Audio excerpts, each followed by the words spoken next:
guys, this is Patty again from Flower and Flower, and today I just want to talk to you about cosmos.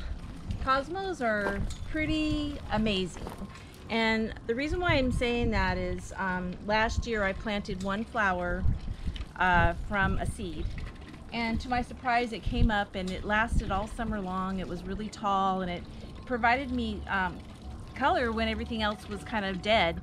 And then I didn't think about it, but this year I saw a whole bunch of little cosmos starting to grow, and they covered this whole area, and they're headed way down the hill here.